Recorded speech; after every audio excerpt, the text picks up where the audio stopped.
Blood pressure maintain করতে প্রথমেই যেটা বলবো, একদম লো সোডিয়াম খাবার আমাদের খেতে হবে। প্রতিদিনের খাদ্য তালিকায় লো সোডিয়াম খাবার খেতে হবে, ওমেগা 3 রিচ খাবার খেতে হবে, ভিটামিন ডি অবশ্যই খাবারের থেকে হলে তো অবশ্যই ভালো হয়, না হলে সূর্যালোক থেকে, পর্যাপ্ত সূর্যালোক থেকে আমাদের ভিটামিন ডিটা ভালো পরিমাণে রাখতে হবে। ভিটামিন ডি যেন লো না হয়ে যায়, এই ব্যাপারগুলোকে একদম খেয়াল রাখতে হবে। তাছাড়া যদি এক্সারসাইজ যদি আপনি প্রতিদিন করতে পারেন, লো ইন্টেন্সিটি এক্সারসাইজও হতে পারে, তাহলে কিন্তু ব্লাড প্রেশার মেনটেন করা খুবই সহজ হবে। প্রথমে যেটা বলবো যে নাটস অ্যান্ড সিডস আপনার রাখতে হবে।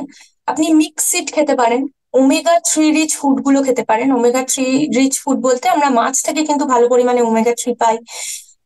দেশি ডিম, যেগুলো যে মুরগিগুলো সূর্যালোকের সংস্পর্শে থাকছে, এবং দেশি ডিম বা যে কোনো ডিম থেকেই আমরা ওমেগা 3 পেতে পারি। তাছাড়া নাটস অ্যান্ড সিডস থেকেও ভালো পরিমাণে ওমেগা 3 পেতে পারি। ওমেগা 3 কিন্তু আমাদের ব্লাড প্রেশার মেনটেন করতে খুব সাহায্য করে। তাই বলবো যে ওমেগা 3 রিচ ফুড গুলো আপনি একদম রাখুন খাদ্য তালিকায়। সোডিয়ামের ইউজ তো অবশ্যই কম করবেন। জল, ডক্টর যদি প্রেসক্রাইব করেন যে জল কম খেতে, সেক্ষেত্রে আপনাকে জলটাও কিন্তু কম পরিমাণে খেতে হবে। এবং তার সঙ্গে আপনাকে যেটা করতে হবে, পটাশিয়াম রিচ ফুড কিন্তু আপনাকে খেতে হবে। পটাশিয়াম রিচ ফুড বলতে আপনি আপনার প্রতিদিনের খাদ্য তালিকায় কলা রাখতে পারেন, আপনি প্রতিদিনের খাদ্য তালিকায় ডাব রাখতে পারেন। এবং ডাবটা যেন অবশ্যই একটু কচি ডাব হয়, মানে ডাবের শ্বাস হয়ে গেলে সেক্ষেত্রে কিন্তু পটাশিয়ামের পরিমাণ কিন্তু চেঞ্জেস দেখায়। আপনাকে যেটা করতে হবে যে তেলের কোয়ান্টিটি একদম কন্ট্রোল করে খেতে হবে। তেল বেশি পরিমাণে খাওয়া যাবে না। তেল বেশি পরিমাণে খেলেই কিন্তু অ্যাথেরোস্ক্লেরোসিস হয়ে ব্লাড প্রেশার বাড়তে থাকে আমাদের। তেলের কোয়ান্টিটি কিরকম হবে, আমাদের সারাদিনে তেলের কোয়ান্টিটি হবে কিন্তু 25 ml। 25 ml মানে কতটা, 5 চামচ মতন তেল আমরা সারাদিনে খেতে পারি। সেটা কি তেল হবে? হয় আপনি সয়াবিন তেল অ্যাভয়েড করুন, একটু চেষ্টা করুন আপনি রাইস ব্র্যান অয়েল, না হলে সর্ষের তেলও খেতে পারেন। রাইস ব্র্যান অয়েল হলে আপনি 70% রাইস ব্র্যান অয়েল রাখবেন আর 30% রাখবেন সর্ষের তেল। নেক্সট যেটা বলবো, যে অনেকেই বলেন যে অলিভ অয়েলে রান্না করলে নাকি খুব ভালো, কিন্তু সেটা নয়। অলিভ অয়েল কিন্তু ইন্ডিয়ান কুকিং এর জন্য নয়। আমরা যে যদি মাইক্রোওয়েভ কুকিং করি বা স্যালাড ড্রেসিং করি, সেক্ষেত্রে কিন্তু অলিভ অয়েল ঠিক আছে। কিন্তু আমরা যদি ইন্ডিয়ান কুকিং করছি, মাছ ভাজছি, ডাল করছি, এক্ষেত্রে কিন্তু অলিভ অয়েল প্রযোজ্য নয়। অলিভ অয়েলের গুণাগুণ নষ্ট হয়ে যায় হাই হিটে। অলিভ অয়েলের গুণাগুণ নষ্ট হয়ে যায়, কারণ অলিভ অয়েলের স্মোকিং পয়েন্ট যেটা আছে সেটা কিন্তু অনেকই কম অন্যান্য তেলের তুলনায়। প্রথমে যেটা বলবো, যেগুলো প্রিজার্ভ করা ফুড। প্রিজার্ভ করা ফুড বলতে আপনি ধরুন একটা আচার শোকাচ্ছেন, সেক্ষেত্রেও ধরুন নুন দিচ্ছেন, আপনি সেটাকে শুকিয়ে রাখছেন। বা ধরুন আপনি ফ্রোজেন ফুড, সেগুলো কিন্তু নুন দিয়ে প্রিজার্ভ করা থাকে। নুন অতিরিক্ত মাত্রার থাকে, সোডিয়াম থাকবেই, না হলে সেটা প্রিজার্ভ হয় না।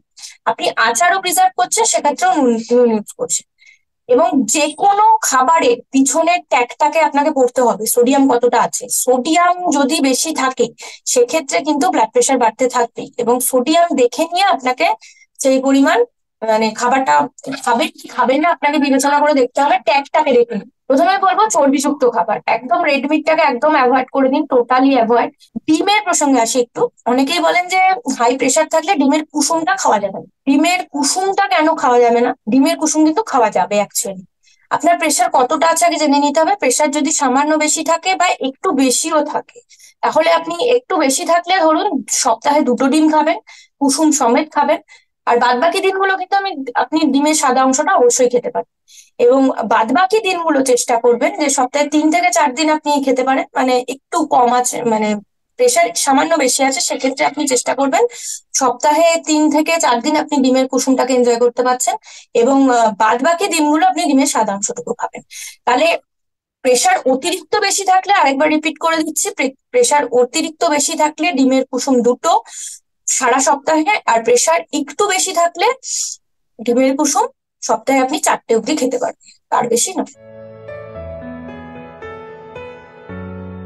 অবশ্যই লো সল্টেড সোডিয়াম খাওয়া উচিত। সেক্ষেত্রে আমরা বলি যে 3 থেকে 4 গ্রামের মধ্যে থাকলে ভালো। এবং সেটা প্রেশার কতটা আছে তার উপরে ডিপেন্ড করে ধীরে ধীরে কমতে থাকে। একদম অনেক যাদের অতিরিক্ত প্রেশার, তাদের ক্ষেত্রে অনেক সময় 2 গ্রাম 3 গ্রামও মানে সোডিয়ামের কথা বলা হয় আর কি। এবং ধরুন মানে সারাদিনের একটা নর্মাল মানুষের ক্ষেত্রে সারাদিনের সোডিয়াম 5 গ্রামের মধ্যে যদি থাকে সেক্ষেত্রে ভালো, কিন্তু অবশ্যই যেন 5 গ্রাম ক্রস না করে যায়। আমরা যদি প্রসেস ফুড খেতে থাকি, প্রিজার্ভ ফুড খেতে থাকি, সেক্ষেত্রে কিন্তু 5 গ্রাম অবশ্যই ক্রস করে যাবে। চাইনিজ ফুড গুলো, নুডলস গুলো, সেক্ষেত্রে কিন্তু আমরা এই সোডিয়ামের রেস্ট্রিকশন কিছুতেই করতে পারবো না যদি আমরা রেগুলার বেসিসে খেতে থাকি। বিপি মেনটেন করার জন্য আমাদের প্রতিদিন এক্সারসাইজ করাটা বাধ্যতামূলক। সেটা যদি 45 মিনিট মিনিমাম হয়, সেক্ষেত্রে খুবই উপকার পাওয়া যায়। কারণ 45 মিনিট থেকে না আমাদের মানে ব্লাডে যে সুগারটা থাকে সেটা কনজাম্পশন হয়ে যায়। তারপর থেকে ধীরে ধীরে আমাদের মানে বডির ফ্যাটটা লস হতে থাকে। তাই 45 মিনিট এক্সারসাইজ কিন্তু অবশ্যই জরুরি। চাই যারা চেষ্টা করছেন যে একটু রোগা হতে, এবং বিপি বেশির কারণ ওবেসিটি, ওবেসিটি থাকলেই তাহলে বিপিটা বাড়ে। সেক্ষেত্রে যারা ওবেস রয়েছেন এবং বিপি রয়েছে তারা চেষ্টা করবেন যে 45 মিনিট এক্সারসাইজ যেন করতে পারে।